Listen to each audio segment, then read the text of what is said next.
Hi everyone, welcome back. Today's video I'm going to be discussing makeup products that I have returned. So I stole this idea from Kaylee.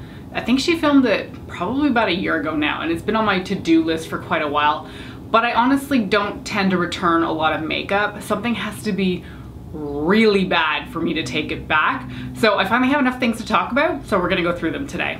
The first thing we're going to talk about is the Anastasia Beverly Hills Subculture palette. Now, this is probably going to be the most returned makeup item to Sephora, in my opinion. I have no data to back any of this up, because it's now dropped to like less than half the price tag. You can get it on sale for something like $27 Canadian, which is unfathomable.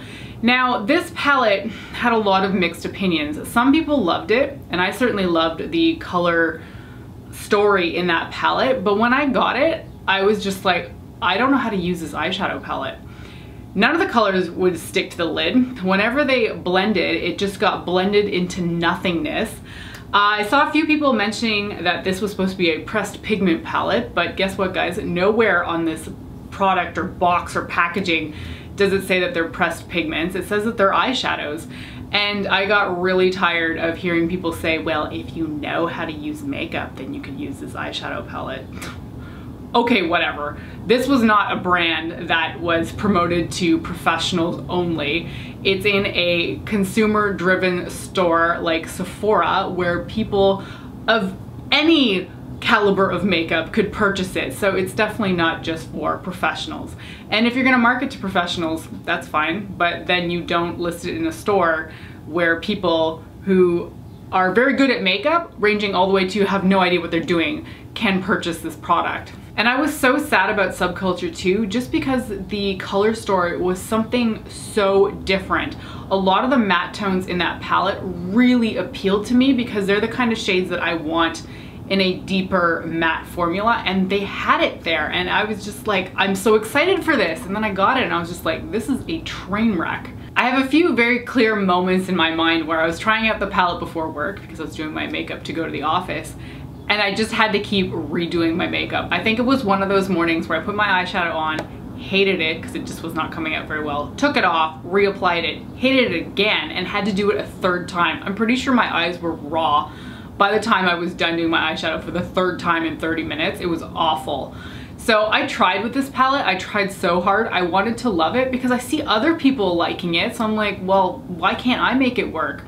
And the reality is that we all have different techniques and we have different eyes and different skin, and what works for one person is not going to work for another person. But I was just so surprised that the quality difference between Subculture and Modern Renaissance was so different. And admittedly so, they said that they press this completely differently, and frankly I just don't think that they pressed the eyeshadow very well into the pan, because that thing was like loose and dusty and it was going everywhere. I mean, the Modern Renaissance palette is known for having a lot of kick up in it, but this was like on a whole other level. I've never seen anything like that, and I'm not bothered by kick up or fallout, but this was just unreal. Anyway, I found the palette completely unusable. I returned it to Sephora, I think within 3 days of purchasing it, because I bought it, gotten so excited, got it in the mail, tried it out right away for 2 days in a row, and by the third day I was like, no, I'm done. I am done. So I took it straight back to Sephora. Now, the next thing I returned was actually a lip balm, and I think it was a few years ago at this point, but I had this memory stuck in my head of returning this lip balm, so I wanted to talk about it. So the EOS lip balms, you either love them or you hate them, it seems like. And a few years ago I bought the Fruit Punch lip balm because people were obsessed with it. So I was like, okay, what's the hype about? And I got it and it smelled like burned plastic or something. And I was just like, this is disgusting. Is there something wrong with my lip balm? So I tried it out. I don't know why I put the smell of burned plastic on my lips, but I did. And I was just like, I can't wear this. It doesn't feel right. I mean, it felt like lip balm. It just felt a little bit chunkier and not hydrating. And I couldn't get over the smell. So I took it back to Shoppers Drug Mart and I was like, I think there's something wrong with this lip balm. Can I return it? And I felt ridiculous because this thing was only like $4 or $5, but I was so convinced that there was something wrong with my particular EOS lip balm that I just had to return it. And I didn't buy another one because I was just in a rush or whatever. And come to discover that some of the EOS lip balms just smell almost rancid to me. There's one I quite like. I think it's the coconut vanilla one, and there might be another one, and they're fine. They don't smell like this horrible plastic scent. But there's some from the original range of the EOS lip balms that just smell so wrong to me. They smell like something I would never want to put on my lips. So I was so confused why so many people are obsessed with them, but you can see a lot of people really liking them on the internet and a lot of people really not liking them. So it seems like you're either one or the other. I'm just sort of in the camp where this smells awful. There's some that are fine, like I mentioned, but there's this fruit punch one was not for me. So I returned that. I felt silly returning it, but I got my money back for it. The next product I returned was something that I bought over the Christmas holidays just this past year. So MAC released this beautiful snowball collection. And I didn't necessarily love all the products in there because I felt like a lot of the color stories were quite muted and I didn't really need anything of those tones. But one of the face powders was called Here Come Joy, and it was like a peach powder. It had the most beautiful packaging. It looks like cracked ice with glitter, sort of, not quite glitter, but it was such a beautiful sheen on the packaging. And the imprint on the actual powder was a snowflake. And I really love snow, so I was like, I have to have something from this collection. And the face powder in Here Comes Joy appealed to me the most. I don't actually think it was listed as a face powder. It was definitely listed as a highlighter, and it was a peach colored one. I'm like, well, that's interesting. I don't really have anything peach as a highlighter. I want to buy this. So I bought it, and I had a bit of sticker shock because I think it was like $45 or something like that. And I was like, whoa, when did this happen?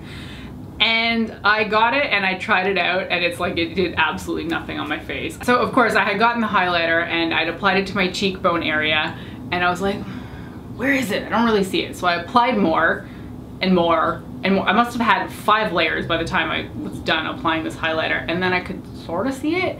It's just like it disappeared into my skin, and I never could really see a sheen coming off on my face. And it was definitely marketed as a highlighter, so it's not like I misread that it was a face powder or something like that. And I was just like, why? You are so beautiful. Your packaging is gorgeous. The imprint of the pan is beautiful. The color looks good in a swatch.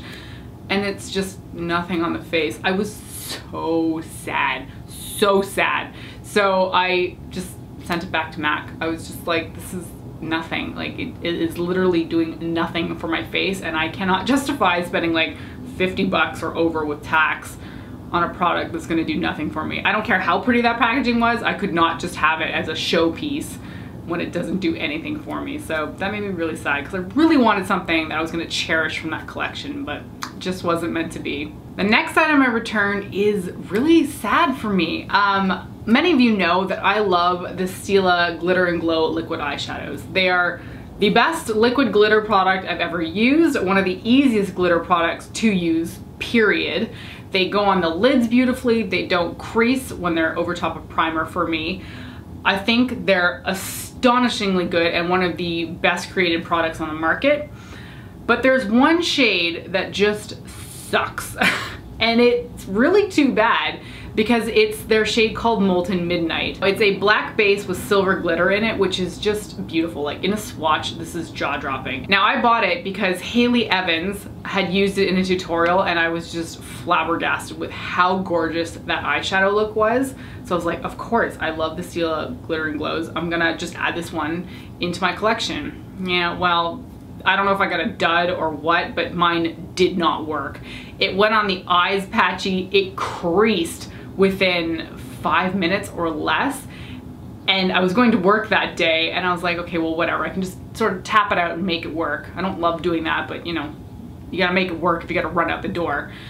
And throughout the day, all of the glitter that was on my lids just dropped down onto my cheekbones. It was not the best look. I mean, I like a lot of glitter and I don't mind wearing it where I've placed it on my face, but it's like everything that was on my lids dropped down to here. It was so bizarre. I just remember thinking like, what the heck is wrong with this particular shade? Because every other one from their range has worked out just fine for me. I've got like 10 more shades that all operate the same way, which is non-creasing and keeps the glitter relatively on your lids. You get a little bit of fallout, but not much. But Molten Midnight was just like, nah, I give up. All the glitter is going everywhere. it just would not stay on my lids. So that creased, dumped glitter everywhere, and just looked like a mess. So I took that one back, and I was really quite sad about it because I wanted that color, but that one was not working out for me. And the most recent product that I've taken back is the Anastasia Beverly Hills Glow Kit in Dream. Now in promo photos, this thing looked beautiful. They'd used it on different colored models with beautiful lighting, which really does help with promotional imagery. And it was just like a shot of like gold, a shot of pink, depending on where the light hit the person and what product they'd applied. And they had said that they took a lot of the white out of the base of these products. Actually, I think they eliminated it so that it would work on darker skin tones. And I'm like, well, that's fantastic. I really like that they're accommodating that way. And you know, they're gonna have a lot of deeper, more interesting colors because it's intended for darker skin. And I love her glow kits. I have, I think, 3 or 4 of them, and I use them constantly, like on a weekly basis. So I picked up Dream, looked at it, swatched it, seemed fine, and then I looked at the swatches a little bit more closely and I'm like, why are you guys all pink? Every single color in that palette is pink fundamentally. It doesn't look it in the pan, but the reflect color is all pink. Varying shades of pink, but definitely very pink. So every time I put a different color on my face, it was like, there's pink, there's pink, oh, there's a darker pink, oh, there's a paler pink, there's another pink. Like, it's like 6 shades of pink. I was so pissed off. So I tried it out a few times. I wrote a blog post about it, and I will link that down below so you can see the pictures of it on my face, but I was mad. I was so like, why have you done this? Clearly you would have swatched these colors and put them on different people. You can see that the reflect color is always pink. There's no point in having 6 pans of pink highlighter. Like, it's just ridiculous to me, especially when in the pan, some of them look gold, some of them looked orange, but on the cheeks, they all came out pink. So not only did every color reflect pink, but there was actually quite a few of them in there that had silver sparkle in them. And I'm just like, why have you used the same base color with the same sort of sparkle on each shade over and over and over again? Because it's just so repetitive and unnecessary. So I took that back to Sephora so quickly, and the clerk at the store was like, I've never even heard of this before. What is this product? And I'm like, it's not even worth mentioning. Just take it back. So those are all the products that I've returned. Well, some recently and some not so recently. I could not justify spending the money on these products. They were total garbage in my opinion. So let me know if you've returned anything recently, or even if it happened a while ago. Tell me what the product was and why. I would love to hear your reasons for returning something to the store. Thanks so much for watching today's video, and I'll catch you next time. Bye.